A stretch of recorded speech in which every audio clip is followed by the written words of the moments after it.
ጀብሃ ሲቋቋም በ1960 ዓመተ ምህረት ይመስለኛል ይሄንን ኃይል ያቋቋመችው ግብጽ ናት የሚል መረጃ ይቻላል እዛ መጻፎት ላይ ማለት ነው። የኢትዮጵያ ማደግ ደግሞ ለነሱ ትልቅ እንቅፋት ነው። ማጆሪቲው የኤርትራ ህዝብ በምን ቀን ነው ከኢትዮጵያ የተለየ ነው የሚለው ጣሊያን በወረረበት ጊዜ ኤርትራውያን ወንድሞች ተጋድሎ እንዳደረጉ የሚያሳይ ሐሳብ አመላክቷል።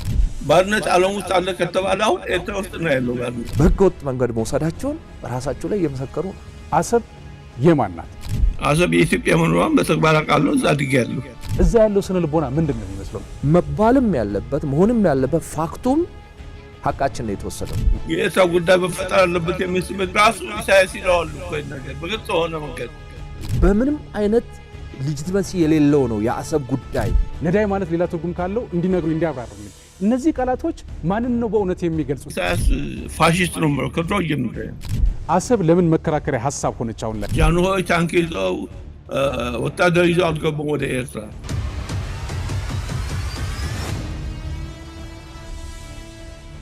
አስለን ኩራን ተመልካቾቻችን እንደምን አላችሁ? ስለ ሀገር ተጀምሯል። ስለ ሀገር ዛሬም እንደተለመደው ሁሉ በርከት ያሉ ትልልቅ የሳምንቱ አጀንዳዎችን መሰረት አድርገን እንድንወያይ እዚህ ስቱዲዮ በመስተንግዶ ቴዎድሮስ አለማየሁ ከእናንተ ጋር ቆይታ አድርጋለሁ። ለዛሬ ለምናነሳቸው ጉዳዮች ማለትም በተለይ ታሪካዊ ጠላቶቻችን በኢትዮጵያ ላይ አሁንም አሻጥር መሰል ትልልቅ ተግባራት እያሴሩ ኢትዮጵያን ለማሽመድመድ እየተንቀሳቀሱ ይገኛሉ። በዚህ ጉዳይ ላይ ሰፋ ያለ ማብራሪያ እንዲሰጡን እዚህ ስቱዲዮ እንዲሁም ደግሞ ከአሜሪካ አንድ እንግዳ ጋብዘናል። እንግዶቻችን ለማስተዋወቅ ያክል በተለይ ባለፉት ጊዜያት የኦነግ የፖለቲካ ፓርቲ አባል ሆነው የበረሃው ላይ ትግል ሲያደርጉ ከነበሩ ሰዎች አንዱ ናቸው። አቶ ባረንቱ ገዳ ይባላሉ። በኤርትራ ሰፋ ላለ ጊዜ ቆይታ አድርገዋል።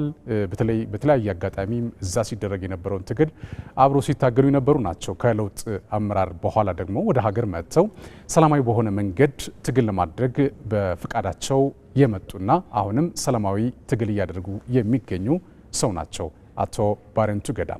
ከዛ ባለፈ ትውልዳቸው ኤርትራ ነው።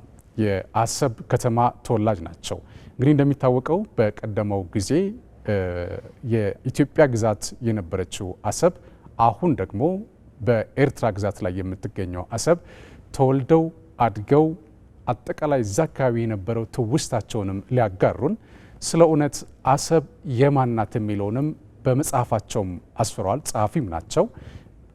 እንግዲህ ከዚህ ጋር ተያይዞ በርከት ያሉ ሀሳቦችን እንዲያጋሩን ከአሜሪካ ጸሐፊ የፖለቲካ ተንታኝ አቶ ረዘነ ሀብተ በቀጥታ መስመራችን ይገኛሉ። ክቡራን ተመልካቾቻችን ከዚህ ሰዓት ጀምሮ ከኛ ጋር ቆይታ ካደረጋችሁ በተለይ ቀደም ሲል ያነሳናቸውን የተለያዩ ታሪካዊ ጠላቶቻችን ብለን የምንላቸው በኢትዮጵያ ላይ ኮንስፓየር እያደረጉ ያሉትን ሴራ ምንድን ነው የሚለው ነገር እናወጣለን፣ እናጋልጣለን፣ ለምን ብለንም እንጠይቃለን። ከዛ ባለፈ ደግሞ እውነታዎቻችንን ወስደው ሌላ ስያሜ ሌላ መልክ እንዲይዙ ያደረጉ አካላት እነማን ናቸው? ለምን እንደዚህ ያደረጉ? መፍትሄውስ ምንድን ነው ስንል እንጠይቃለን። እስከ መጨረሻው ከኛ ጋር እንድትሆኑ ከወዲሁ ጋብዛለሁ። ቡራን ተመልካቾቻችን አብራችሁን ሆኑ። አቶ ባረንቱ እንኳን ደህና መጡ። መልካም እንግዲህ ከአሜሪካም አቶ ረዘነ ሀብተ በቀጥታ መስመራችን ነው የሚገኙት። ሁለታችሁም እንግዲህ ወደ ስለ ሀገር ዝግጅታችን እንኳን በሰላም መጣችሁ ለማለት ትፈልጋለሁኝ። ቀዳሚ የማድረገው እዚህ ከስቱዲዮ ማለት ነው አቶ ባረንቱ ገዳ እዚህ ስቱዲዮ ስለሚገኝ ከሱ ጋር የተወሰነ ቆይታ አድርግና አቶ ረዘነ ወደ እርስዎ መለሳለሁ ማለት ነው። አቶ ባረንቱ ያው ካሁን ቀደም በርከት ያሉ ሀሳቦችን አነስተናል። እውነት ለመናገር እውነታዎችንም ለማጋለጥ ጥረት ስናደርግ ነበረ። በአንጻሩ በዚህ እውነትን ለማጋለጥ ጥረት በምናደርግበት ሰዓት በዛኛው ወገን ደግሞ ሴራዎች በጣም ፕሮፓጋንዳን መሰረት ያደረጉ የሐሰት ትርክቶችን በህዝብ ላይ ለማስረጽ ከፍተኛ እንቅስቃሴ ሲደረግ የነበረበት ሂደት ነበረ። እንግዲህ እርስዎ አንቱ ልበል እርስዎ ኤርትራ በነበሩበት ጊዜ እዛ ሆኖ ሲታገሉ የነበረበት ሂደት ነበር። በተለይ ደግሞ እዚህ ያለውን ስርዓት በመቃወም ማለት ነው። እና አሁን ላይ ኤርትራ ላይ እየታዘብ ነው ያለነው ነገር ምን ነው የሚያሳየው? ከርሶ በላይ ያው ምስክርነት ያለ ሰው አለ ብዬ ስለማላምን እዛ ላይ ያለው እንቅስቃሴ ምንድን ነው? ምን እየሆነ ነው ያለው የሚለው ነገር እስኪ እንየ በዋነት አመሰግናለሁ ቴዲ። ላንተም ያው ፕሮግራሙንም ኢቲቪን ስለ ሀገር ተመልሶ እንዲህ ደግሞ እንግዶችን ስለ ሀገር በማወያየቱ በእውነት ደስ ካላቸው ሰዎች አንዱ ነኝ። በጣም ኢቲቪ ውስጥ ካሉ በጣም ኢምፖርታንት ፕሮግራሞች ይሄ ፕሮግራም ነው ስለ ሀገር የሚለው። ምክንያቱም የማይዳስሰው ጉዳይ የለምና ሪሊ አንተንም ድርጅቱንም ሲኦዎች ይሄ ነገር ተመልሶ ስራ ላይ እንዲውል ላደረጉ ምስጋና ይገባቸዋል። እኔ በጣም ከምከታተለው እንትን አንዱ ነው ፕሮግራም። ይሄን ካልኩ በኋላ ኤርትራ ወይም የኤርትራ አመራሮች ምንድናቸው የሚለውን ግንዛቤ እንደው ለተመልካቾቻችን በተደጋጋሚ በተለያየ ሰው ሲገለጽ ነበረ። ነገር ግን አዳዲስ ትውልድም ይመጣል ያልሰማም ይኖራልና ራሳቸው ሻዕቢያ ምንድነው ኤርትራን እየመራ ያለው ህግደፍ የሚባለው ህዝባዊ ግንባር የሚባለው ማለት ነው ምንድነው ብለ ስታይ የዚህ ኮንስፓይረሲ ውጤት ነው። ኢትዮጵያን ኮንስፓየር ለማድረግ ወይም ኢትዮጵያን እንደ ሀገር እዚህ ምስራቅ አፍሪካ ውስጥ ኤግዚስት እንዳታደርግ የተዘጋጀ ቡድን ነው። እኔ አሁን ፖለቲካ እየገባ ውለ ስታድር ነገሮችን ራይት ኤንድ ሌፍት ስታይ የሚገባህ ነገር አለ አይደለም። ስታነብ ነገሮችን በተለያየ መንገድ ስታይ በትክክል አሁን የገባኝ ሻዕቢያ ምንድነው የሚለው ነው። የኤርትራ ህዝብ እንደምታውቀው እንደ ማንኛውም የኢትዮጵያ ህዝብ ነው። እንደ ማንኛውም የዓለም ህዝቡ ከኢትዮጵያ ጋርም ችግር የለበትም። አሁን ታስታውሳለ የለውጥ መንግስት መጥቶ በር ሲከፈት በርካታ ኤርትራኖች ወደዚህ መጥተዋል። አሁንም ይኖራሉ እዚህ። የትም ዓለም ላይ ያሉትም ደግሞ እዚህ አዲስ አበባ ውስጥ አሁንም ማገኛቸው አሉ። ድሮ አስመራ ማቃቸው አሁን ወይ ኤርትራ ውስጥ ማቃቸው አዲስ አበባ የሚመጡ አሉ። አሁን ካሉበት ከአሜሪካ ከአውሮፓ መዝናናትም ሲያምራቸው ቤተሰብ ጋርም መገናኘት ሲያምራቸው እና ስለ ህዝብ እያወራን አይደለም ልልህ ነው ይህንን ያነሳሁት። እና ይሄ አሁን ኤርትራን ገቨርን እያደረገ ወይም እየገዛ ያለ ቡድን የደባ ውጤት ነው። ኢትዮጵያ ላይ ደባ ለመፍጠር ሆም ብለው ምዕራባውያን እንበል እዚሁ መካከለኛው ምስራቅ ያሉ እንበል ዌሬቨር የኢትዮጵያ አጌንስት ኢትዮጵያ የቆሙ ቡድኖች ያቋቋሙት ቡድን ነው። ይሄን ካልን ዘንዳ ይሄ ቡድን ምን ሰራ የሚለውን ልናነሳ እንችላለን። እንግዲህ አንተ እንደምትፈልገው በፓርት ልናነሳው ያብራራ ልንሄድ እንችላለን። ምን ሰራ የሚል የመጀመሪያው ያደረገው ይሄ ቡድን ኢትዮጵያኖችን ለመከፋፈል መጣር ነው። በ1991 ወይም 83ቱ የመንግስት ለውጥ ከውሃት ጋር ሆኖ ማለት ነው። ከዛ ውጪ ደግሞ ኢትዮጵያን የባህር በር ማሳጣት ነው። ትልቁ የኢትዮጵያን የባህር በር ማሳጣት ነው። ኦልሞስት አጥር ሰሞኑን ታስታውሳለህ ጀግናው የመከላከያ ሰራዊታችን አንዱ ብራንች የሆነው አየር ኃይል የተለያየ ዝግጅቶቹን የ90 ዓመት ክብረ በዓሉና ከየት ተነስቶ የት እንደደረሰ እያሳየ ነው። የኢትዮጵያ አየር መንገድም አለ በዛው ልክ ማለት ነው። በአየር ስለላይ ስለሚሄዱ ነው። የአየር በር ከሌለ ማን ነው የባህር በር ከሌለ የአየርን በር የለህም። ያ ምናየው ያሳየን የኢትዮጵያ አየር ኃይል ወይም የኢትዮጵያ አየር መንገድ አሁን የደረሰበት ደረጃ ወደ ውጪ ለመውጣት የባህር በር ከሌለ ስለሌለ ይሄን ስለሚያውቁ ሻዕቢያ ይሄንን እንዲዘጋ ነው ያደረጉት። በሻዕቢያ ስም ሌሎች ናቸው ኢትዮጵያን የባህር በር ያሳጡ። ሻዕቢያ ያው ሰርቷል፣ ለነሱ ለፍቷል፣ ደክሟል፣ ተዋግቷል፣ ኢትዮጵያኖችን ገሏል። እነሱ ደግሞ የፖለቲካውን የሴራውን አገር ውስጥ ያለውን ነገር በጥብጦ ሰዎች በአንድነት እንዳይቆሙ አድርገው ያ የምስራቁና የምዕራቡ የሚባለውም በዛን ወቅት የነበረ የርዕዮተ ዓለምም አግዟቸው ምንድነው ዋናው ስራቸው በር መዝጋት ነው ኢትዮጵያ ላይ። አሁን ተዘግተን ያለ ነው ማለት ነው። በጣም ይገርማል። እንመለስበታለን በርከት ያሉ ጉዳዮችንም ስለምናነሳ። በነገራችን ላይ እንትን ነው ማለት እዛ ስለነበርክ እዛ ያለውን እውነታ ካንተ በላይ ምስክርነት ሊሰጥ የሚችል ሰው አለ ብዬ አላምንም። አቶ ረዘነ ሀብተም እንግዲህ በአሰብ ነው ከተማ ተወልደው ያደጉት፣ አሁን የሚኖሩት አሜሪካ ነው። አቶ ረዘነ ወደ እርስዎ ልምጣና እንግዲህ እንደሚታወቀው እርስዎ ተወልደው ያደጉት በአሰብ ከተማ ነው።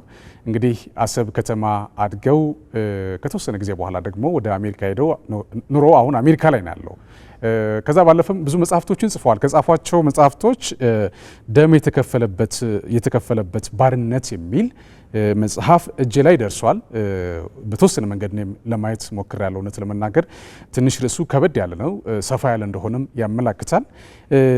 እንደው አሁን ወደዚህ መጽሐፍ ከመግባቴ በፊት አሁን የአሰብ ጉዳይ እንደ አዲስ አጀንዳ የሆነበት መንገድ እንዳለ አድርገው የሚናገሩ ሰዎች አሉ። የእርስዎ እይታና አረዳድ አሰብ የማን ናት የሚለው ነገር እስኪ ቴንክ ዩ ቴዲ እና ለሁለታችሁም አመሰግናለሁ። ድምፁ እንዴት ነው? ይሰማል? ይሰማል። አትረዘ እሺ እኔ አሰብ በመወለዴ ብቻ ሳይሆን ወደ በረሃውን ወጥቼ ነበር። ግን ኢትዮጵያ ባርነት ነው ብዬ አልወጣሁም። በዛን ጊዜ የነበሩ የተለያዩ ምክንያቶች ወደ በረሃ እንደወጣ አስገድደውኝ ነበር። ዳብል ድምፅ ይሰማል መሰል? ይሰማል። አትሮዘን እሺ። እና የፖለቲካው የበረሃውም ነገር በደንብ አውቀዋለሁ ለማለት ነው። ከኢኤልኤፍ ጋር ለ7 ዓመት በረሃ ውስጥ ኑር ያለው የእኔ ጥያቄ ኤርትራኖች ይህን ትግል የጀመሩት ምን ሆኖ ነው? ባርነት ነበር በእውነት የሚለው ነው ሁሉ ጊዜ የሚቆጨኝ። እዛው ኢትዮጵያ ውስጥ ነው ያደግኩት፣ ዳይቨርስ ዱኜ ነው ያደግኩትና በኢትዮጵያ ላይ ኤርትራኖች ይገዙ ነበር፣ ጨቆኑ ነበር የሚል ምንም አይነት ተሞክሮ የለኝም እኔ እና ሁልጊዜ የማነሳው ጥያቄ ከባርነት ወደ ባርነት ነው የሄዱት እንጂ ኢትዮጵያዊነት የኤርትራውያን ባርነት አልነበረም ብዬ ነው የምታገለው እና ለመግቢያ ያህል አሰብ ያደጉበት ሀገር ነው። አሰብ ውስጥ ደግሞ አድሎ አልነበረም። ሁሉም ሰው እኩል ነበር የሚኖረው፣ በአቅሙ በየችሎታው ይኖር ነበር እንጂ አንዱ ከአንዱ እየተጨቆነ የሚኖር ህዝብ አልነበረም እና አሰብ የማን ነው ብሎ መጠየቅ ለእኔ ከባድ ነው። አሰብ የኢትዮጵያ መኖሯን በተግባር አውቃለሁ። እዛ አድጌያለሁ።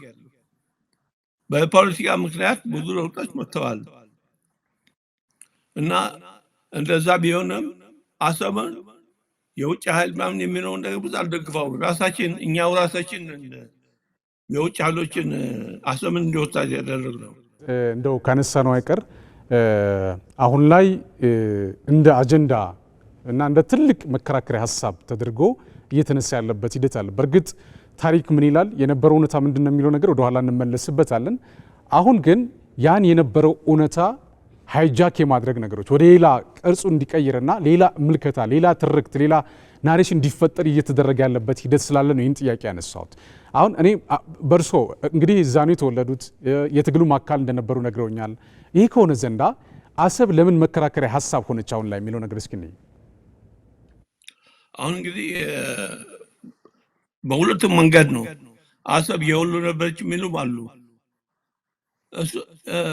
አሁን እውነቱን ለመናገር ያህል አሰብ ከድሮ ጀምሮ በጣሊያን ምክንያት ተገሳ የኤርትራ አካል አድርገዋት ነበር። እንደዛ ብትሆንም ከ14ቱ ጠቅላይ ግዛት አንዷ ሆና ደግሞ የኢትዮጵያ አካል ሆናለች እና አንዳንድ ጊዜ ፖለቲካውን ከእውነት ተነስተው መናገር የማይችሉ ብዙ ፖለቲከኞች አሉ። የኤርትራና የኢትዮጵያ አንድነት የተረጋገጠው ከሁሉም በላይ በዩኔኒስ የኤርትራ የአንድነት ፓርቲ አባሎች ነው እና ይህን ታሪክ እንግዲህ ወጣቱ ከ40 በታች ያለው ወጣት አያውቀውም። ይህን ነገር ታሪኩ በደንብ ወጣቱ ስለማማር ኤርትራና ኢትዮጵያ ራሳቸው እንዴት ብለው አንድ አገር እንደሆኑም የሚያውቀው በዚህ ሰዓት በጣም ጥቂት ነው እና ታሪክ እየተበላሸ ነው። እውነተኛ ታሪክ በድፍረት ኤርትራ እንዴት ብላ በጣሊያን ተገዛች፣ ከዛ በኋላ ደግሞ ወደ ኢትዮጵያ ወደ አንድነት የመጣችበት ምክንያት መነገር አለበት ግልጽ በሆነ መንገድ። እኔ ብዙ ጊዜ የማየው እኔ ዩኒስት ነኝ፣ ኢትዮጵያዊ ነኝ። በስነ ልቦና በእውቀትም ኢትዮጵያዊ መሆን ነው የምመጣው፣ የምርጫ ነው።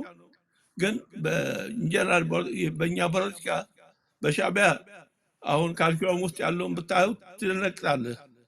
ኢትዮጵያ የሚባል ነገርም የለም በእነሱ አቀራረብ እና ታሪኩ ይሄ ኤርትራና የኢትዮጵያ ላይ ከጣሊያን በፊት ምንም ሁለት ሀገር ነበሩ ብሎ መናገር አይቻልም፣ አልነበረ። ጣሊያን ከያዘው በኋላ ደግሞ የአንድነት ኃይሎች ኤርትራ ውስጥ ጃንሆይን ምን እየጠበክ ነው ብለው ነው ወደ አንድነት እንዲሄዱ ያደረጉት እንጂ ጃንሆይ ታንክ ይዘው ወታደር ይዘው አልገቡም ወደ ኤርትራ። እና ብዙ ውሸቶች አሉና እሱ መጥራት አለበት።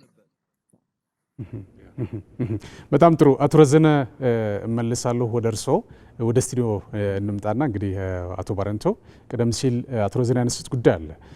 በእርግጥ ይሄ ጉዳይ እውነት ለመናገር የሚያውቀው ያውቀዋል። እውነታው ምንድን ነው የሚለው ነገር ሁሉም ኢትዮጵያዊ ዘንድ ሁሉም እዛ አካባቢ በተለይ ደግሞ አሰብ አካባቢ የሚኖሩ የአሰብ ተወላጆችም እውነታውን ያውቁታል። በምን ወደዛ እንደሄደ፣ በምን እንደዚህ አይነት ነገር እንደተፈጠረ፣ በምን ሌላ እይታና ሌላ ምልከታ እንዲፈጠር እንደተደረገ የሚታወቅ ነገር። በተለይ ታሪካዊ ጠላቶቻችን ከድሮ ጀምሮ የራሳቸውን ትርክት በኢትዮጵያውያን ላይ እንዲሰርጽ በማድረግ ከሃይማኖት ሳይቀር ማለት በሃይማኖት ራሱ ጣልቃ እየገቡ ኢትዮጵያውያን ሃይማኖታቸው ጸንቶ እንዳይኖሩ ግን ደግሞ እርስ በርስ ወዳልሆነ ችግር እንዲገቡ በማድረግ ረገድ ከፍተኛ የሆነ ሴራ ሲሰራ የነበረበት ሂደት አለ። ሌላው ነገር ደግሞ እውነታውን ሽምጥጥ አድርገው የሌለ እውነታ የሌለ ራሳቸው የፈጠሩትን የሐሰት ትርክት በኢትዮጵያውያን ላይ ለማስረጽ ከፍተኛ የሆነ እንቅስቃሴ ሲደረግ ነበረ። ይሄ የግብጽ አንዷ እንደሆነች በተደጋጋሚ ይነሳል። ይሄ በታሪክ አጋጣሚም የሚታወቅ ነገር ነው። እውነት ለመናገር አሁንም ፕራክቲካሊ ያየን ያለ ነው እሱ ነው። እንግዲህ ኢትዮጵያ በአንድም በሌላ መንገድ ብሔራዊ ጥቅሟን ለማስጠበቅ ህጋዊ በሆነ መንገድ ዓለም አቀፍ ህጋትን ባስከበረ መንገድ በምትንቀሳቀስበት ሰዓት ነገር ግን ትክክል አለመሆንና አግባብነት የጎደለው አድርጋ ሌሎች የዲፋሜሽን ስራዎች የምትሰራበት ሂደቶች እንዳሉ የተመለከትንበት ሂደት አለ። እንግዲህ ያው የምታውቁትም ስለሆነ ማለት ነው ሁሉንም ስለምትከታተሉት ከዚህ አንጻር እንግዲህ አቶ ባሬንቶ ኤርትራ በነበርክበት ሰዓት አንተ ልበል መሰለኝ ኤርትራ በነበርክበት ሰዓት ያው ግንባር ላይ ስለነበራችሁ አንድ የተወሰነ ቦታ ላይ በተለይ ደግሞ አሰብ አካባቢ ልዩ ስሙን አላውቅም፣ ምናልባት ሪማይንድ ታደርግናለህ። እዛ አካባቢ ሆናችሁ ስታገሉ እንደነበረ ይታወቃል። እዛ ያለው ስነ ልቦና ምንድን ነው የሚመስለው የሚለው ነገር እስኪ እናንሳ። በጣም አመሰግናለሁኝ። እንደው ለጠቅላላ እውቀት ያው ብዙዎቻችን የምናውቀው ኤርትራ አሁን 5 አካባቢ ክፍለ ግዛት ወይም ክፍለ ሀገር በምንለው ማለት ነው እኔ ያለው አንዱ ጋሽ ባርካ ነው። ተሰኔን ማዕከል ያደረገ ማለት ነው። ባረንቱን ማዕከል ያደረገ አንዱ ዞን አንሳብ የሚባለው ነው። አንሳባ ወይም ሃንሳባ የሚባለው እሱ ደግሞ ከረንን ማዕከል አድርጎ ኖርዝ ዌስቱን የያዘ ነው። አንዱ ሴንትራል የሚባለው የሐማሴን አካባቢ አስመራና አካባቢ ያለ በጣም ትንሽዬ ናት፣ እንደ አዲስ አበባ ማታክላት ዘሆል እንትኗ ማለት ነው። ሌላው ሰሜን ቀይ ባህርና ደቡብ ቀይ ባህር የሚባለው፣ ሌላው ደግሞ መንደፍራ ማዕከል ያደረገው ወደ ትግራይ አካባቢ ያለው ሳውዙ ክፍል ነው ማለት ነው። እንግዲህ በእነዚህ በ5 በብንለው አካባቢ የሚኖሩ የተለያየ ብሔር ብሔረሰቦች አሉ። አብዛኛውን ይሄ አንሳባ የሚባለው አካባቢ 1-4 እንደዚህ አካባቢ ብሌንን ጨምሮ ከረንን ማዕከል ያደረገ አሉ። ያኛው ደግሞ ትግረ ነው የሚኖረው ዌስቱን ማለት ነው። ኢስትም በእርግጥ በዚህ በንፋሲት በኩል በምናምን እስከ ናቅፋ መገንጠያ ድረስ ትግረ የሚባሉ ትግረኛ ተናጋሪ ማለት አይደለም፣ ትግረ የሚባሉ እነሱ ናቸው ይኖሩት። ሌላው እንግዲህ ከምጽዋ ጀምሮ ወደ ታች ስትሄድ ምጽዋና አካባቢው በትግራይ ሮብ የሚባለው ወይም በዛኛው በኩል ሳሆ ነው ያለው። ወደ ታች ስትሄድ ደግሞ የአፋር ህዝብ ነው የሚኖረው አሰብን ጨምሮ ወደ ታች ማለት ነው። እንግዲህ በዚህ ቦታ ላይ የተወሰነ ነገር እንንቀሳቀሳለን። እዛም እዚህ ሰራዊትም አለን። ከዛ ውጪ ደግሞ እኔ እዛ የድምፅ አፋሽ የኦሮሚያ ክፍል ኃላፊ ሆኜም ሰራ ነበርና ከተለያዩ ሰዎች ጋር እገናኛለሁኝ። እኔ አንድ እንደው የአፋር ሰው ያለኝን ነገር ልንገርህ። ትግል ውስጥ የነበረ ልክ እንደሳቸው አሁን ትግል ውስጥ የነበረ የአፋር ሰው አሰብ አካባቢ የነበረ አሁን ደግሞ እዛው አካባቢ የሚሰራ እኔ አሁንም እዛው ስለሆነ ላለመጥቀስ ነው እንትኑንና እናንተ አለኝ ኦሮምኛም ይችላል በተወሰነ ደረጃ እናንተ ኢትዮጵያን ለመገንጠል የተለያየ ፓርቲ መስርታችሁ እዚህ ነው ያላችሁት እኛ ደግሞ ያለ አግባብ ከኢትዮጵያ ተገነጠልን ብለን እኮ መሄጃ አተን ነው እዚህ መውጫ አተን ታፍነን ያለ ነው ያለኝ ትልቅ በትግል ውስጥ በርካታ አመት የኖረ አፋራዊ ነው የአፋር ተወላጅ ነው ማለቴ ነው አፋራዊ ሶሪ የአፋር ተወላጅ ነው እና በቃ ጭንቅላቴን የመታኝ ይሄ ሰው እና ሻቢያ የሚያደርገውን ሳይ እዛው አጠገባችን እነ ዘመነ ካሴ አንድ እንትን ነበራቸው ታውቃለህ አርበኞች ምናምን ነበረ እዛው ደግሞ በዛን ጊዜ ነው ወይስ ያኔ በዛን ጊዜ ነበራቸው ካምፕ ነበራቸው እና ድርጅት እዛ ነበር አዎ አርበኞች ከዛ በኋላ ነው ግንቦት 7 የተቀላቀለው አርበኞች ግንቦት 7 የሚባለው ከዛ በኋላ ነው ግንቦት 7 የተቀላቀለው አጠገባችን ደግሞ ማን አለ ደሚት አለ ኋላ ላይ ጥሎ መጥቷል ደሚት አለ እዛ ዞር ስትል የሌላ አገር አለ ኢትዮጵያ ብቻ የደቡብም የሚባል ሌላ ነበረ ኢቭን አንድ ጊዜ የጉራጌ የሚልም አዘጋጅተው ነበር አደራጅተው ነበር ይሄ ግን የሚያደራጀው ማን ነው ሻቢያ አደራጅተው ነበርና በዚህ መሃል እነዚህ ሰዎች ሳገኛቸው የሚሉት አንዳንዶቹ የራሳቸው የኤርትራ ተወላጆች በተለይ ሲኒየር ሲቲዝኑ ማለት ነው የሚለው እኛ እኮ ብዙ ነገር ተሳስተናል ነው የሚሉት ከመድረክ ጀርባ አሁን ሲያገኙና በጣም ሲቀርቡን እንዲህ ነው የሚሉት ለምንድን ነው እናንተ እኮ የኢትዮጵያ እንደ ኦሮሞ ነው ይሄንን የሚነግሩ የኢትዮጵያ ማዕከል ናችሁ እኛ ራሳችን እኮ ተሳስተናል ህዝብ ውስጥ አሁን አቶ ረዘነ እንደዛ ስላሉ ነው ህዝብ ውስጥ ያለው ሀቅ ይሄ ነው ከዛ በተረፈ አሰብ ራስ ገዝ የነበረ አካባቢ ነው ለምሳሌ ከምጽዋ ወርሳች ስትወርድ 45 ኪሎ ሜትር አካባቢ አንድ ካምፕ ነበረን ዊያ የሚባል አካባቢ የኛ ከሱ ፊት ለፊት ደግሞ አዱሊስ አለ ፎሮ የምትባል ከተማ አለች ከፎሮ ፊት ለፊት አዱሊስ አለ ወርሳች ስንወርድ ደግሞ አሰብ አካባቢ ከአሰብ ወደ ኢትዮጵያ ወደ 20 ኪሎ ሜትር ጠጋ ብለን ልክ ጀነራል ከማል ገልቹ ጀነራል አበበ ገረሱ በሄዱ ጊዜ አንድ ካምፕ ነበረች ዊአ እንትን ደቦ የሚባል አካባቢ ማለት ነው እንግዲህ ከአሰብ ተነስተ ማነው ከምጽዋ ተነስተ እስከ አሰብ ወደ 400 ምናምን ኪሎ ሜትር ነው እስከ ጅቡቲ ጠረፍ ወደ 600 ኪሎ ሜትር አካባቢ ነው እዚህ ውስጥ እንዳለ አፋር ነው ያለው የአፋር ዋና መሰረቱ የናት አባቴ ወይም የወላጆቼ አገር የት ነው ብለ ብትጠይቀው የትኛውንም አፋር ኢትዮጵያ ነው የሚል ኮር አለው አይደል አሁን የትግራይን ህዝብ ብትጠይቅ ኮሩ አክሱም ብሎ ነው የሚነግርህ ቢኮዝ ሴንተሩ ኢቭን ኤርትራ ያለውን ትግረኛ ተናጋሪ ብትጠይቀው ከዚህ አካባቢ ከአክሱም አካባቢ አይሄድም እና ይሄ ምንለው ከፎሮ በስተ ምስራቅ ኦልሞስት ጥቂት ኪሎ ሜትሮችን ያልርቆ የሚገኘው ቦታ ወይም አዱሊስ ተብሎ እዛ አካባቢ ያለው ቦታ የአክሱማይት ንግድ ሲካሄድበት የነበረ አካባቢ የጥንቱንም እንተወሽ እሱንም አሁን አቶ ረዘና ያነሱት አንድ ነገር አለ ምንድነው ያነሱት የዚህ እኛ የዩኒየኒስት ነኝ ብለዋል ከሳቸው ውጪም ኦልሞስት 99.9 የሚባለው የኤርትራ ህዝብ በወቅቱ ዩኒየኒስት ነበረ ዩኒየኒስት ብቻ ሳይሆን እሳቸውም እንዳሉት አፄ ኃይለ ሥላሴ በጉልበት አይደለም የመለሱት ፈልገው ድምጽ ወሳኔ ተደርጎ ዩናይትድ ኔሽን ራቲፋይ አድርጓል ኖ ሞር የኮሎኒ እንትን የለማ ሞቷል እዚህ ላይ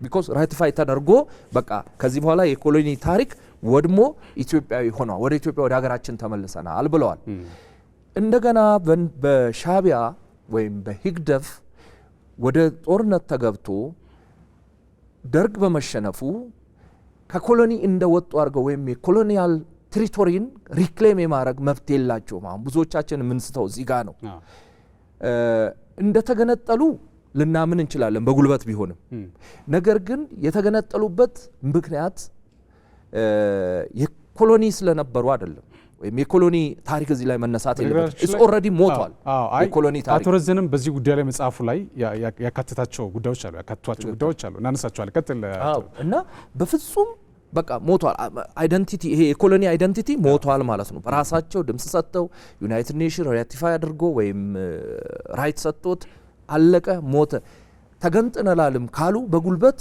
እኛ ከኢትዮጵያ ነፃ መውጣት ስለምንፈልግ ተገንጥነላል ማለት ይችሉ ይሆናል በቃ አድርገናል በጉልበት አሰብንም ወስደንባቸዋል ምጽዋንም ወስደንባቸዋል ሌላውንም ወስደንባቸዋልና ከቻላችሁ ኑ ማለት ሌላ ነገር ነው። ከዛ ውጪ ግን ኮሎኒን ሪክሌም ማድረግ የሞተው ዩናይትድ ኔሽን ራቲፋይ ያደረገ ጊዜ ነው። አለቀ። ምንም ሌላ ነገር። ሁለተኛ ደግሞ እኛ እንደ ኢትዮጵያ አሁን ሻቢያ ወይም ህግደፍ ወይም የኤርትራ መንግስት የሆነ የባህር በር እንዲሰጠን ወይም የባህር በር ሊኖረን እንደምንፈልግ እኛ 120 ሚሊዮን ስለሆነን 100 ምናምን ስለ 5 ሚሊዮን ስለሆነን አይደለም መባልም ያለበት መሆንም ያለበት ፋክቱም ሐቃችን ነው የተወሰደው ሐቅ ነው። ምክንያቱም ራስ ገዝ ነው። አሁን አቶ ረዘነም እንዳነሱት ሁላችንም እንዳነበብነው የተወሰነ የደርግ ጊዜም ስለምናቅ ያንን ለማስመለስ ነው አሁን ጥረት እየተደረገ ያለው። እነሱ ደግሞ ይሄን ለማዳፈን ነው አንዴ ከግብጽ ጋር አንዴ ከሌሎች አገራት ጋር የተለያየ ኮንስፓረንስ ተፈጥሮ አገር ውስጥም ሰላም እንዳይኖረን ከውጭም ደግሞ ጫናና ተጽዕኖ የሚደረገው ይሄ ሐቅ ስለ ሐቅ ያለ ከሆንክ እኮ እነሱ ሐቅ ቢኖራቸው እዚህ ውስጥ ጭቅጭቅ ኦኬ ኑ ጠረጴዛ ላይ ምኑ ጋር ነው የናንተ የሆነው አሰብ የኛ ነው የኤርትራኖች ነው አምጡ ይኸው ጠረጴዛ ላይ አስቀምጡ ዶክመንታችሁ ይበሉ እስቲ ይበሉ እንደዚህ ነጋሪት መጎሰም አያስፈልግም ነው አያስፈልግም። የኢትዮጵያ መንግስትም እኮ በጦርነት ብሎ አያውቅም። እንደራደር እንነጋገር ነው አይደል የሚለው። ኦኬ አምጡ እንደዛ ስትላቸው ምን ይላሉ? በኢድና ተቃሊስና ምናም በጦርነት በጡንቻችን ነው የተቀበልነው ወንድ ከሆናችሁ ነው የሚለው። ይሄ ማለት በህገወጥ መንገድ መውሰዳቸውን ራሳቸው ላይ እየመሰከሩ ነው። በጣም የሚገርመው ያው ትግርኛውን ፕሮናንስ ያደረክበት መንገድ ነው። የትግርኛም ተናጋሪ ስለሆንኩኝ በጣም ግርም ነው የሳኩት።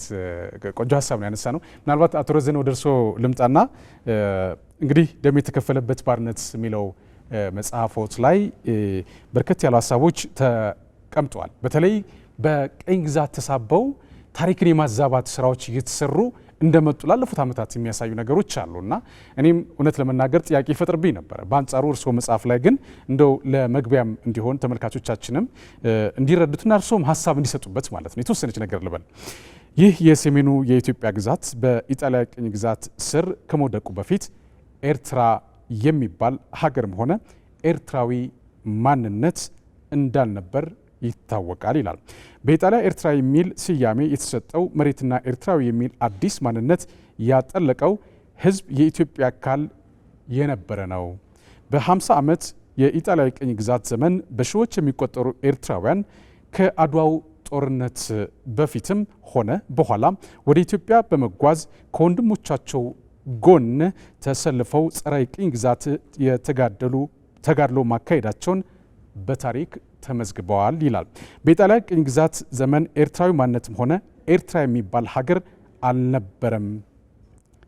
ጋስፓራኒ የተባለው የኤርትራ ቅኝ ግዛት አስተዳዳሪ እንደ አውሮፓውያኑ የዘመን ቀመር በ1924 ዓ.ም ለኢጣሊያ መንግስት ባቀረበው ሪፖርት ላይ የሚል ሀሳብ አይቻለው መጽሐፎት ላይ።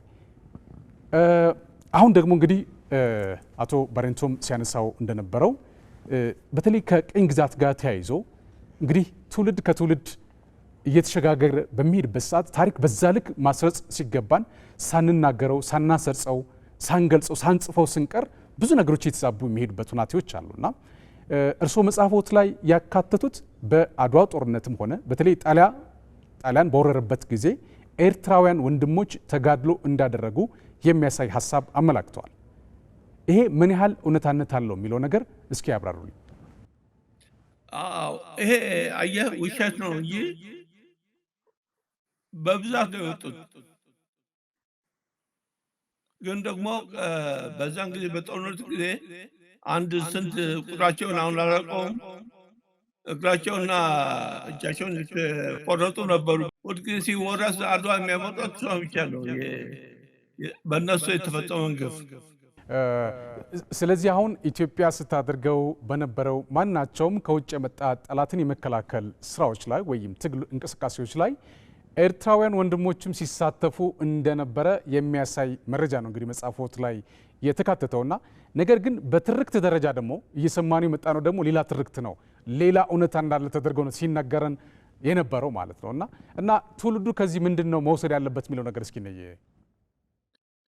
ትውልድ እንግዲህ አብሮ ከመኖር ወደ ኋላ ይተመለስ እርስ በርሳችን የተብላላን ህዝብ መሆናችንን ማወቅ አለበት። ይሄ በምንም ለያይተህ ልታየው ብትችል ህዝብ አይደለም። ትግሬ አለ፣ አማራ አለ፣ አገው አለ፣ የለም ሁሉም እንግዲህ ምንጩ ከዛ ከሀበሻ ከሌላም የመጣ ህዝብ ነው ያለው እና ልዩነት ለምሳሌ የኤርትራ ጥያቄ ባርነት ኖርባቸው ከሆነ እንግዲህ አድገንበታል። ባርነት አልነበረ፣ እንዲያውም አሁን ነው ባርነት የወጣበት። በምንም ይሄ ለምሳሌ የዘር ፖለቲካ ማንንም አልጠቀመም። የዘር ፖለቲካ ፍልስፍና አይደለም። ዞሮ ዞሮ ጥፋት ነው የሚሆነው መጨረሻ ላይ እና አንድ ህዝብ ነን ሲባል እንግዲህ አንድ መልክ አለ፣ አንድ አስተሳሰብ አለ ማለት ባህል አለ ማለት ነው። እርስ በርስ እንግዲህ አብሮነት የሚያድገው በጋራ ስታስብና በጋራ ስትሰራ ብቻ ነው። አሁን ባለፉት 30 ዓመት የነበረው የኤርትራ ትግል ውጤቱ ምንድን ነው? ሴት ባርነት ዓለም ውስጥ አለ ከተባለ አሁን ኤርትራ ውስጥ ነው ያለው ባርነት። በዚህ ባርነት ነፃነት እያሉ ስንት ፕሮፓጋንዳ የሚሰሩ ማዕት ናቸው። አሁን ኤርትራ ውስጥ ነፃነት አለ፣ መብት አለ፣ ዜግነት ራሱ የለም። ኤርትራ ውስጥ ዜግነት የለም። ጥሩ አቶ ረዘነ እንመለስበታለን ጉዳዩን። እስቲ ወደ ስቱዲዮ ደግሞ እንምጣና ያው ቀደም ሲል አቶ ረዘነ ያነሱት ጉዳይ አለ እኛንም ብዙ ሲያሳስተን የነበረ ነው። በነገራችን ላይ ፖለቲከኞቻችንም እንዲሁም ምሁሩም ኢሊቱ ብለን የምንለውም ወደ አልተፈለገ መንገድ እንዲሄድ ሲያደርጉ ከነበሩት አንዱ ጉዳይ ይሄኛው ጉዳይ ነው። ማለት የመነጣጠል የመከፋፈል ያኛው ሌላ ኃይል የኛው ሌላ ኃይል አድርጎ የመውሰድ ነገሮች አሉ። ከዚህም የተነሳ ነው በነገራችን ላይ ለረጅም ጊዜ የተሰራብን መጥፎ ትርክት አሁን ኢትዮጵያ የባህር በር ጥያቄ በምታነሳበት ሰዓት እንደ ሌላ ወንጀል ተደርጎ እየተቆጠረ ያለበት በተለይ በአንዳንድ ታሪካዊ ጠላቶቻችን መካከል ማለት ነው። የኔ ጥያቄ እንግዲህ እውነቱ ይሄ ከሆነ አቶ ረዘኔ የገለጹትም ያው አንተም ቅድም ስታነሳው የነበረ ነገር ስለነበረ ማለት ነው ለምንድን ነው ኢትዮጵያ የባህር በር ጥያቄ ስታነሳ አይናቸው ደም የሚሞሉ ሀገራት የተፈጠሩት የሚለው ነገር እስኪ እናንሳ። እንግዲህ ብዙ ያው ሰው ለጥቅሙ አይደል የሚቆመው፣ ሀገራትም እንዲሁ ለጥቅማቸው የሚቆሙ ሀገራት አሉ። ብዙ ትርክቶችም ደግሞ እዚህ ሀገር ላይ ተሰርተዋል። እኔ አንደኛውና ዋነኛው የዚህ የኢትዮጵያ ሪዚለንስ የሚባል ይሄ ምንድነው የኢትዮጵያኖች ከጥንት ጀምሮ ራሳቸውን አገራቸውን እየተከላከሉ መቆየት እንደ ቂም የያዙም ያሉ ይመስለኛል። እኔ አሁን ሰው ኢዚ አድርጎ አገር በአገር ላይ ቂም ይይዛል ሊል ይችላል፣ ወደ ግለሰብ ሊያወርደው ይችላል። ነገር ግን እኔ ነጮቹ እንደው ሰውን ካቴጎራይዝ አረጋ አትበለኝ እንጂ ቂም የያዙብን ይመስለኛል በወቅቱ። ምክንያቱም እንዴት ሲረዱ እንደነበረ ወደ ኋላ ሄደን ስናይ ሲሪየስሊ በቃ እነዚህን ሽፍቶች በጣም በኃይለኛው ነው ሲረዱ ነው። የፖለቲካ እርዳታ፣ የማቴሪያል፣ የቴክኒክ የማአት ነገር እኮ ነው ሲረዱ የነበሩ። there is no freelance ይላሉ ራሳቸው። ስለዚህ ቂም ይዘውብናል ይመስለኛል። ምንድነው ይሄ ጥቁር ህዝብ ከየት መጥቶ ነው አሁን ነጭ ፊት ቆሞ አገሬን ብሎ የሆነ ነጭን መንግስት ወቅቶ ከሀገሩ የሚያባርር? በዚህ ሁኔታ እኮ ወደ ሌሎቹም የአፍሪካ ሀገራት ገብተን ያለው ሪሶርስ እንዳንጠቀም ቀስቅሰውብን እነሆ ሁሉም ኮሎኒ ሀገራት እየወጡ ዛሬ እንደፈለግነው ወርቁንም መዳቡንም ምኑንም ጥጡንም እየወሰድን አይደለም ወይም የዘረፍን አይደለም ብለው በሆዳቸው ቂም የያዙ ይመስለኛል። እና ይሄን ቂም ደግሞ በምን ተወጡብን? በእነዚህ ሰዎች ተወጡብናል፣ በተለይም በሻዕቢያ። አሁን እንደው አንዳንዴ በርከት ያለ ኢትዮጵያዊ ሄዶ ኤርትራ ውስጥ በኖረ ላለው ይሄ አንዳንድ እዚህ ሶሻል ሚዲያ ላይ ወጥቶ ከውጭም አንዴ ወጥተናል ብለው የሚያወሩትን አትመልከት። ማጆሪቲው የኤርትራ ህዝብ በምን ቀን ነው ከኢትዮጵያ የተለየ ነው የሚለው? ምንድን ነው ምን ለማግኘት ወይም እንደው ከጥቅም ከዚህ ከኢኮኖሚ ጋር ብቻ አታይዘው ኬዛችን ራሱ ምንድን ነው የሚሉ እኔ ይጠይቁኛል። እዛ እኮ እንነጋገራለን። እኛ እኮ ወደ እናንተ ለመምጣት ነው የምትፈልጉ፣ እናንተ ደግሞ እዚህ ሆናችሁ ትዋጋላችሁ፣ ምን ማለታችሁ ነው ይላሉ። ብዙ ወዳጆችም ነበሩኝ አሉኝም። እና እኛ የሁለት ጎራ ሰለባ ነው የሆነው። አንዱ ይሄ በኮሎኒያል ሴንቲሜንት ወይም ይሄ ጭንቅላታቸው ለምን ተሸነፍን ብሎ በሚያስቡ ዌስተርኖች ጭንቅላት ይሄ ቡድን በደንብ ተደራጅቶ እንድንሸነፍ ተደርገናል። በተፈጠረው መሸነፍ ፊት ለፊት ኮንቬንሽናል ዋር ውስጥ ገብተንም አይደለም፣ አገር ውስጥ በነበረ የኛ አለመግባባት ይሄም ፈጥሯል። ሁለተኛ ደግሞ እንደ ግብጽ ያሉ መቼም ቢሆን ኢትዮጵያ በቃ ምንድነው የሚባለው የአየር ቧንቧዬን መቆጣጠሪያ የያዘች አገር ናት ብሎ ስለሚያስቡ ነውም ደግሞ የስ ይሄ ተፈጥሮ ነው ያደረገው፣ እኛ ፈልገን አይደለም። በዚህ በአባይ ውሃ የተነሳ እነሱም ብዙ ረድተዋል፣ ኢትዮጵያን ብዙ ጎድተዋል። የኋላ እኛ እዛ እያለንም እኮ በሻቢያ በኩል ይረዱናል። የስ ብዙዎቹም አምነዋል። ታውቃለህ፣ ይህንን ያመኑ ፓርቲዎችም አሉ። በሻቢያ በኩል ይረዱናል። ሻቢያ ምን ያህል ወስዶ ምን ያህል ለኛ ያስተላልፋል እርግጠኛ ባልሆንም ግን አለ። ኢትዮጵያን የሚጠሉ ሁሉ ኤርትራ ውስጥ ያለውን ተቃዋሚ ሁሉ ይረዳሉ። ስለዚህ ወደ ቀይ ባህር ወጣ ማለት አቅም ይኖርሃል፣ ጦር መርከብ ይኖርሃል፣ ኢኮኖሚ ያድጋል፣ የንግድም ይኖራል። ስለዚህ አንደኛው ግብጽና እነ ሱዳን ያው ሱዳን ለምሳሌ እና አልቱራቢ ፊት ለፊት ሚዲያ ላይ ወጥተው ኢትዮጵያ ላይ ምን አይነት ኮንስፈረንስ ሰሩ እንደነበረ እንዴት አርገው ህዋትን ሻቢያን ለስልጣን እንዳበቁ እኮ ከመንግስት በላይ መቼም እኛ አልቱራቢ ማለት እኮ ኦልሞስት መንግስት በለው በእምነት በኩል አገር እየመራ ቢሆንም በወቅቱ ማለት ነው the whole history ተናግሯል። ይሄኛ ዝም ብለን መንደር ውስጥ ወሬ የምናወራው ነገር አይደለና በተቻላቸው መጠን እነሱም ሰርተዋል፣ ዌስተርኖችም በደንብ ሰርተዋል። ሁለቱ ተቀናይተው ደግሞ ኢትዮጵያን የባህር በርም ምንድነው የሚባለው የቦርደር ኢሹም እዚህ መከፋፈልም አምጥተውብናል። ይሄ መከፋፈል ሲባል ሰው በባህሉ በቋንቋው በአካባቢው አይስተዳደር ማለት አይደለም። ነገር ግን ተስማምተ ጠንካራ ሀገር እንዳትሆን ብዙ ነገር ነው ኢትዮጵያ ላይ የተሰራው። እንግዲህ ለዚህ ለተሰራው ማንንም መጠየቅ አንችልም። የኛዎቹን ባንዳዎች ነው። ሻቢያም ቢሆን የኛው ባንዳ የነበረ ነው። በኮሎኒ ዘመን የነበረ ኢትዮጵያ በቀኝ ገዝታናለች፣ ባርነትና ነጻነት የሚባል ሪፈረንደም ሁሉ ነበረ። ታውቃለህ፣ እኔ ምን አይነት ባርነት እንደሆነ አናውቅም። ህዝቡ ግን አሁን ያ ነገር ልክ ነው ወይ ብለህ ስጠይቀው እኔ እዛ ብዙ አመት ስለኖርኩኝ እንዲህ ያለ ነገር እኛ እንዲያውም አስመጪው እኛ ነን፣ ላኪ እኛ ነን። ኢትዮጵያን ወክለን ዩኤን ውስጥ ስንሳተፍ አምባሳደሩ ዲፕሎማት እኛ ነን፣ ነጋዴው እኛ ነን፣ ባለሀብቱ የተማርነው በየዩኒቨርሲቲ የነበርነው እኛ ነን። ኢቭን ኢትዮጵያ ውስጥ የነበሩ እንደ ያፓ ኢሰፓ ምናምን የሚባሉ ፓርቲዎች ሁሉ እኮ ውስጥ እነሱ ናቸው ቀንደኛ መሪ የነበሩና አንቀሳቃሽ የነበሩት። እና ይሄንን አቶ ኢሳያስ ብትወስድ ከኢትዮጵያ ዩኒቨርሲቲዎች አንዱ ነው። ሌሎችንም ብትወስድ እንደዚሁ ናቸው። እና ምንድነው በአጠቃላይ እንግዲህ በቃ የባንድነት ስራ ሰርተዋል። ያን የባንድነት ስራ ደግሞ የሆነ ሰዓት ላይ መገታት ስላለበት ኢትዮጵያ አሁን ከእንቅልፏ ነቃች። ዶክተር አብይ እንዴ ምንድነው እየሆነን ያለነው? ምን ላይ ነው ያለነው? ወዳጆች ይሄ ነገር እኮ መዝገቦችን ገለጥ አድርገን ስናይ ያለ አግባብ እኮ ነው የተወሰደብን፣ አግባብ አይደለም፣ እንዲያውም እናወራርዳለን የሚል ነገር ሁሉ ሲናገር ሰምቻለሁ። ይሄ የሁላችንም ጥያቄ ነው። እንግዲህ ያው እንደምታውቀው አንተ ነጋዴ ከሆንክ አጋጣሚ ያው ጋዜጠኛ ነህ እንጂ ግብር አጭበርብረህ ታክስ አጭበርብረህ ካለፍክ ወደ ኋላ ሄዶ የትኛውም ሀገር መንግስት መዝገብህን ገለጥ አድርጎ ያያል። አጭበርብረህ ከሆነ ያስከፍልሃል፣ እንደውም ሊቀጣ ሁሉ ይችላል። ቃሲት እዚህ ላይ ነው ያለነው። እኛም ያው እንደዚህ አይነት ችግር ነው የገጠመን በሚለው እንረዳና እንደው አቶ ረዘነም የሆነ እንዲያብራሩ የሚፈልገው ስላለ በተለይ ከዚህ ከግብጽ ጉዳይ ጋር ተያይዘው አቶ ረዘነ የሚሰማዎት ከሆነ እንግዲህ እኔ አሁንም በድጋሚ የማነሳው መጽሐፎት ላይ ያካተቱትን አንድ ጉዳይ ነው። በተለይ ጃብሃ ሲቋቋም በ1960 ዓመተ ምህረት ይመስለኛል ይሄንን ኃይል ያቋቋመችው ግብጽ ናት የሚል መረጃ ይቻለው እዛ መጽሐፎት ላይ ማለት ነው። ለምንድን ነው ያቋቋመችው አቶ ረዘነ? መቼስ አሁን ይሄ ከባድ ነገር ነው፣ ግን ሀቅ ነው።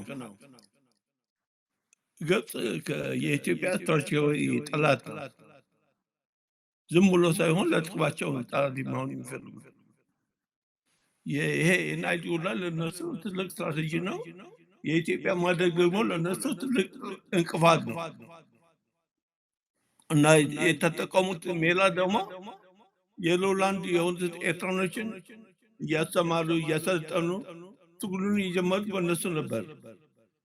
ብዙ ሰው ይሄን ነገር ደፍሮ ሀቁን አይናገርም። ግን በቃ ይሄ ሁለቱ የስልሳዎቹና የሰባዎቹ የኤርትራ ሪቮሉሽን የሚባለው ስሜት ነው። ከስሜት ነው የተነሳው። የሰባውም ይሁን የስልሳውም ይሁን ይሄ የግብፅ ያልከው ግን በቃ ትልቁ ምክንያት ናይል ነው። ኢትዮጵያ የቀይ ባህር አካል ከሆነች ታድጋለች፣ ትጠቀማለች እና የኤርትራ ጉዳይ መፈጠር አለበት የሚል ስሜት ራሱ ኢሳያስ ይለዋሉ እኮ ነገር በግልጽ በሆነ መንገድ እና ምክንያታዊ አልነበርም። የኤርትራ ሪቮሉሽን በዛም በለው በዛ ከጭቆና ተበድረው ያነሱ ትግል አይደለም። የሰባው ስሜት ነው። የስልሳው ደግሞ የሃይማኖት ጉዳይ ነው እና በዛው የአረብነትም ነው አለበት። ግልጽ በሆነ መንገድ መናገሩ ይቻላል። ምናልባት አቶ ረዘነ ከዚህ ጋር ተያይዞ ኢትዮጵያ ያነሳችው የባህር በር ጥያቄ አለ።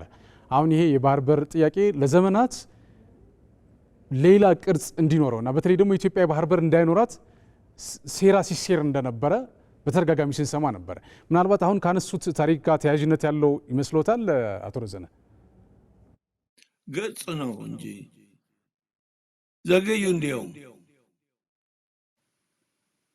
የግብፅ ጉዳይ ኢትዮጵያ ባህር እንዳታገኝ የማታደርገው ነገር የለም።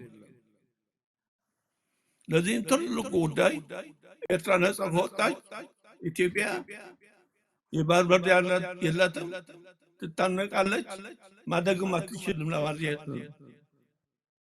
አሁን ጽምዶ ብሎ የተጀመረ አንድ እንቅስቃሴ እንዳለ የሆነ የአሊያንስ የሚመስል እንቅስቃሴዎች እንዳሉ እያየን ነው። አቶ ረዘነ እርስዎ ደግሞ እንግዲህ ቀደም ሲልም እንደነገሩኝ የታሪኩም አንድ አካል ስለሆኑ እንደነዚህ አይነት ነገሮች ወደፊት ይፈጠሩ ይሆናሉ ብለው አስበው ያውቁ ነበር? ምናልባት ከመጽሐፍቶችም አጠቃላይ ትንታኔዎች ስረዳ የወደፊቱንም ፕሬዲክት ያደረገ እንደሆነ መጽሐፉን አይቻለሁ እና ይሄ ነገር ምናልባት እርስዎ ባሰቡትና ባቀዱት ልክ ሂዷል ማለት እንችላለን? እንግዲህ እኔ ቴዲ ስጽፈው መጽሐፍ ጽፌ አላውቅም። እኔ ግን የውስጥ ነው የጻፍኩት። እኔ ኢትዮጵያዊነት እንዳልከው ኢትዮጵያዊ ያደግኩት ቤተሰቦቼ የታሳዎች ናቸው። እኔ ግን አሰብ ከሁሉ ዳይቨርስ ያደግኩት ለእኔ ኢትዮጵያዊነት ባደሩት ነው አያውቅም እና እዛ መጽሐፏ ላይ የለች ሁሉም ፐርፌክት ነው ልልህ አልችልም። በአቅሜ ግን እውነቱን ነው የጻፍኩት። ስለዚህ አሁን የኢትዮጵያ የባህር በር ጥያቄ በርሶ አረዳድ ተገቢነትና ወቅታዊ ነው ብለው ያምናሉ?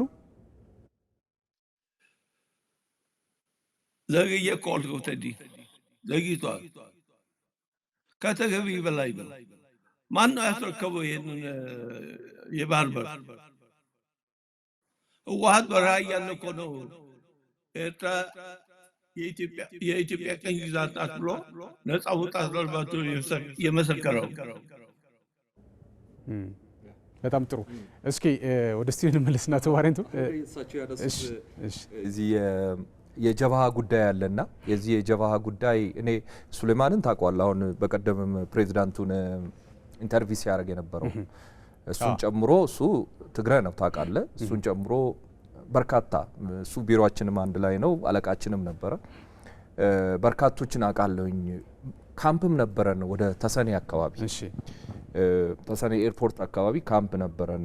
ወደ ኦልሞስት ፖርት እንትን ሱዳን 10 ወይ 20 ኪሎ ሜትር የሚቀረው አካባቢ ማለት ነውና ከብዙ የትግራይ ተወላጅ ሰዎች ጋር ከሲኒየርም በእርግጥ ብዙዎቹ አማርኛ አይችሉም፣ ግን ያው ሱሌማን ጎበዝ ነው። ሌሎቹ አይችሉም። እዛ ያሉትን ነው ምልህ፣ እዛ ጋሽባርካ ያሉትን ነው ምልህና ሲኒየሮቹ ጋር በትግረኛም ያው ትግረኛም ይችላሉና ስናወራ እኛ እኮ ጀብሃን መስርተን የኃይለ ሥላሴ መንግስት ላይ ተኩስ የጀመር ነው ለእኩልነት ነው እንጂ የመገንጠል ጥያቄ አይደለም። በርግጥ የጀብሃን ሲያግዙ የነበሩ ሰዎች እነዚህ በደንብ ሲኒየር የሆኑ ሰዎች ናቸው። የሚያግዙ ሰዎች የሚፈልጉት መገንጠል ሊሆን ይችላል። ግን እኛ በወቅቱ ምኞታችን የነበረው ከሃይላንዱ ጋር እሳቸው ሎላንድና ሃይላንድ ብለው አሁን ስላነሱት ነው። ከሎላንዱና ሃይላንዱ እኩል አልነበረም። ሃይላንድ የሚባለው አሁን ሐማሴንና አካባቢው ይሄ አካለ ጉዛይ ምን ምትል ወደ ትግራይ ያለው የትምህርት እድልም ያገኛል።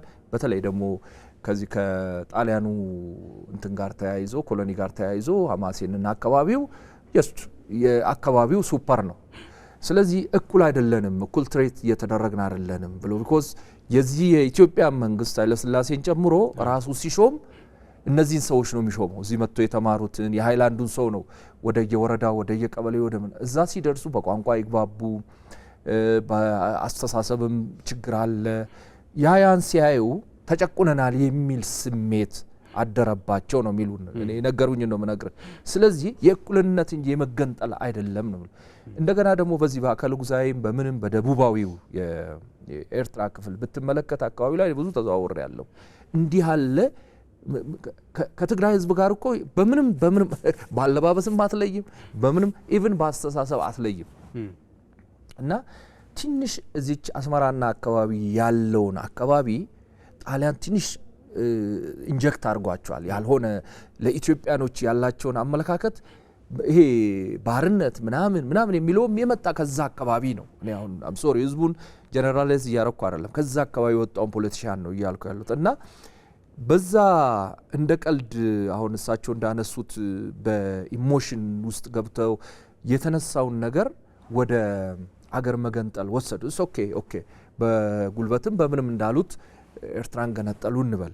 ቅድም እንዳልኩት የአሰብ ጉዳይ ግን በየትኛው እኔ ከብዙ ሰዎች ጋር በግል ሶሻል ሚዲያም ከዚህ በኢንተርናሽናል ከስተመሪ ሎ በደንብ እውቀት ካላቸው ሰዎች ጋር ውይይት አደርጋለሁ። ሁሌም አንዳንዴ አንተንም ጨምሮ ገብታችሁ ሀሳብ የምትሰጡበት አንድ እንትን አለ እና የሚሉት በዓለም አቀፍ ከስተመሪ ሎ የሰለጠኑ ሰዎች ወይም ያነበቡ ሰዎች የሚሉት በምንም አይነት ሌጂቲመሲ የሌለው ነው የአሰብ ጉዳይ ወደ ኤርትራ መሄዱ።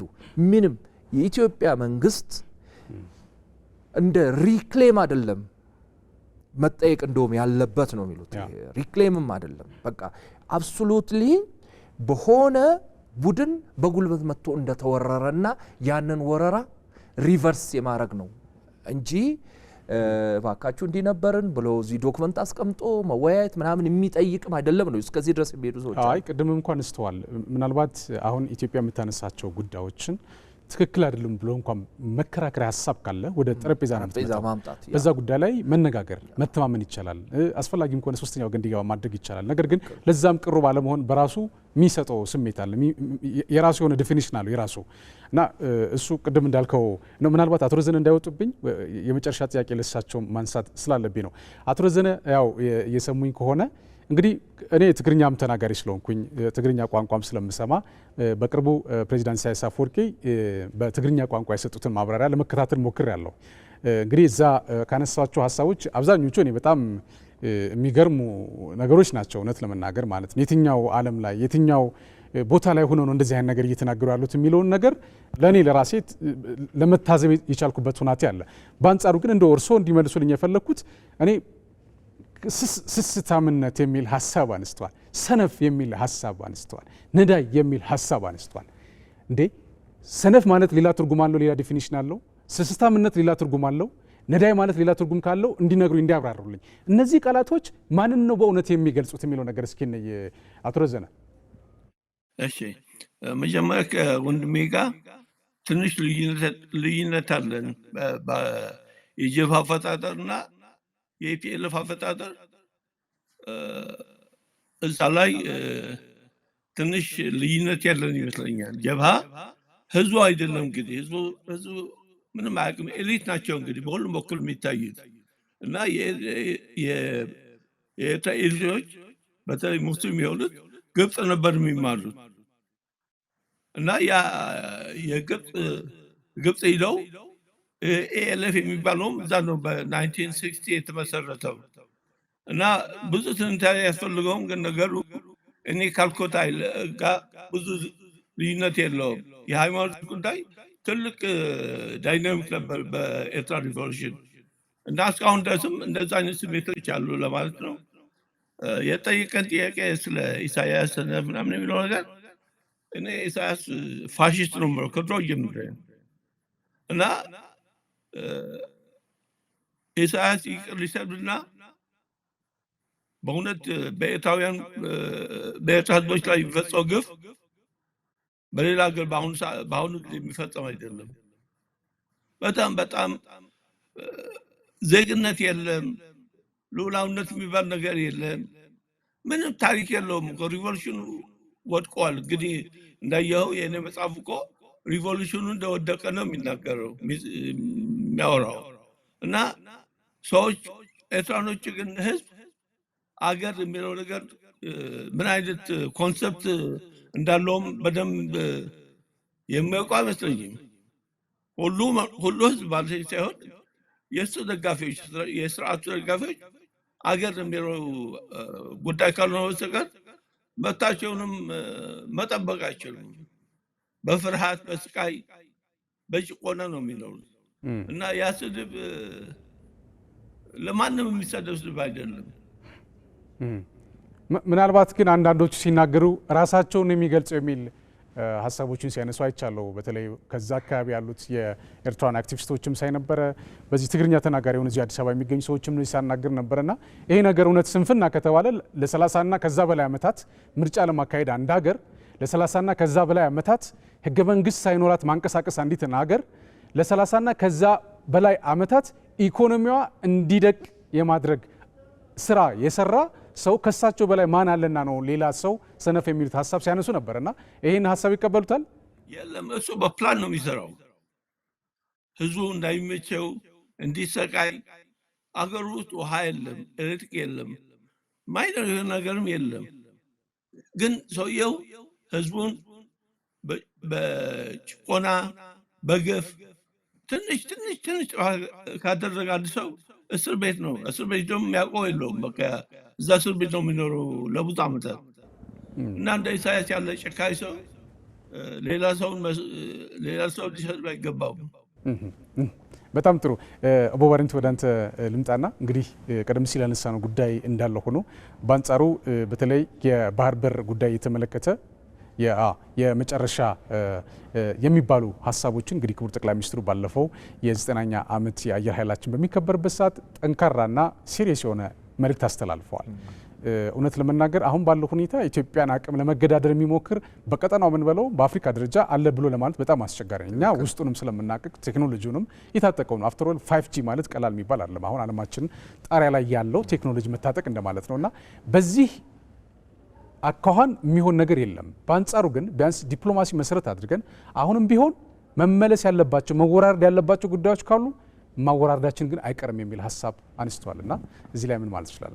በመሰረተ ሀሳብ ደረጃ እቺ ስስት ምናምን ሰነፍ ምናምን የምትለዋን ነገር ነካ አድርጌ ልለፍና እኔ ያው ታውቃለህ በሳምንት አንድ ቀን መብራት አያገኙም። መንገዳቸው ጣሊያን የሰራው ፈርሷል። ትራንስፖርት የለም፣ መታወቂያ አታገኝም። ሲም ካርድ እዚህ አሁን አንድ ሰው 10ም ገዝቶ መሄድ የሚችለው የለም። ዋይፋይ ዲያላፕ ነው።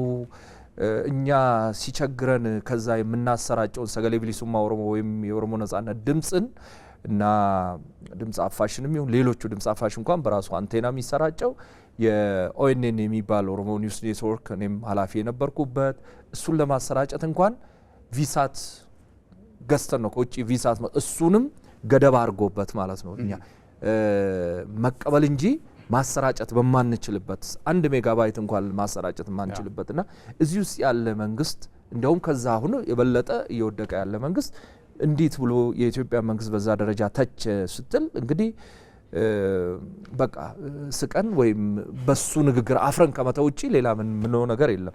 ስለ ባህር በሩ ጠቅላይ ሚኒስትሩም ቀደም ብሎም ታስታውስ እንደሆነ ባህር ኃይል ግቢ ቢሾፍቱ በተካሄደ አንድ ዝግጅት ላይ የመከላከያ በዓል ዝግጅት ላይ ፊልድ ማርሻል ጀግናው ፊልድ ማርሻል ብርሃኑ ጁላም የባህር በር አይቀሬ መሆኑን በባሌም በቦሌም አይቀሬ መሆኑን አንደርላይን አርገውታል። እንዲሁ ደግሞ ጠቅላይ ሚኒስትሩ በጀግናው አየር ኃይላችን ክብረ በዓል ላይ ተመሳሳይ ነገር አስቀምጧል። ይሄ ግልጽ ነው። ምክንያቱም የተወሰደብን ያለ አግባብ ነው፣ ሁላችንም እናውቃለን። በዚህ ዙሪያ አሁን ሌላ አይነት ሀሳብ የሚያቀርብ ኢትዮጵያዊ ያለ አይመስለኝም። አሁን የሚቀረው ወደ ተግባር መግባት ነው። ተግባሩ የመንግስት ፍላጎት በሰላማዊ መንገድ ነው። ይሄን ሰምተናል፣ አይተናል። በጠረጴዛ ዙሪያ ቅድም እንዳልነው ቁጭ አድርገው ይሄው ሰነድ አምጡ፣ የማን ነው እንዴት ነው የሚለውን ነገር ኦኬ መንግስት በፈለገው በዛ ይሄድ። እኔ ግን እንደ ግለሰብ እንደ አንድ ፖለቲከኛ እንደ አንድ የሚዲያ ሰው ብትጠይቀኝ እየተጓተተ ነው የሚል ነው ያለኝ አቋም። መጓተት የለበትም። ይሄ ነገር ቶሎ ወደ እልባት መግባት አለበት። በተጓተተ ቁጥር እንደምታየው ከውጪ ገንዘብም እየላኩ የሞራል ድጋፍም እያረጉ የሚዲያም ድጋፍ እያረጉ ኢትዮጵያኖች ተስማምተው እነዚህ የጋራ ጥቅሞቻቸውን የባህር በር፣ የወንዞቻችን፣ የግድቦቻችን፣ ሌሎች ቴክኖሎጂ፣ ሳይንስ እና እድገት ላይ እንዳንደርስ እንቅፋቶችን ይፈጥሩብናል። የባህር በሩ መገኘት ብዙ እንቅፋቶችን ይሰብራል። ብዙ እንቅፋቶችን አሁን የምናየውን ራሱ ትርምስ እና አንዳንድ ቦታ የምናያቸውን እዛም እዚህም ኮሪደር ላይ ያሉ ትንንሽ ግጭቶችን ያስቀራል የሚል አቋም ነው ያለኝና ጠቅላይ ሚኒስትሩ ግልጽ ነው ያስቀምጠው። ወደ እርምጃ ለመግባትም መንግስት ዝግጁ መሆኑን ነው ያየሁት። ቅድም እንዳነሳው አየር ኃይላችንም ዋናው ደግሞ ሰው ነው። ሰውም ከፍ ያለ ደረጃ ላይ መድረሱን በመከላከያም በሌላውም ተገንዝቤያለሁ። በጣም ጥሩ። እንግዲህ ቀደም ሲልም ስናነሳው መግቢያችን ላይ በእኛ በኢትዮጵያውያን ላይ የሌለ ትርክት ለማስረጽ በአንዳንድ በጣም እዚህ ግባ በማይባል ስነ ልቦና የሌላቸው ግን ደግሞ ታሪካዊ ጠላቶቻችን የተሰራብን መጥፎ ትርክት አሁንም ቢሆን እርስ በርስ እንዳንግባባ ለማድረግ እንቅስቃሴ ቢያደርጉ፣ በአንጻሩ ግን ኢትዮጵያውያን በተለይ ደግሞ ከቅርብ ጊዜ ወዲህ ያላቸውን ችግር ወደ ጎን አድርገው የሀገሪቱን ብሔራዊ ጥቅም ወደፊት አምጥተው በመነጋገር በመመካከር አሁንም ኢትዮጵያ ከአንድ አሁን ካለችበት ስቴፕ አሄድ ሌላ ስቴፕ እንድትራመድ በማድረግ ረገድ ከፍተኛ ስራዎች እየተሰሩ ናቸው ያሉት። መንግስትም የራሱ አቅጣጫዎች ተከትሎ እየሰራ ያለበት ሂደት አለ። ይህን አጠናክሮ በመቀጠል ረገድ በተለይ ደግሞ ግብፅንም በለው ሌላም ሻዕቢያን በለው ሲያሴሩብን የነበረውን ሴራ መቀልበስ የሚቻልበት አቅም እየተገነባ ያለበት ሁናቴ እንዳለ በዚህ አጋጣሚ ለመግለጽም ለማስረዳትም ያስፈልጋል።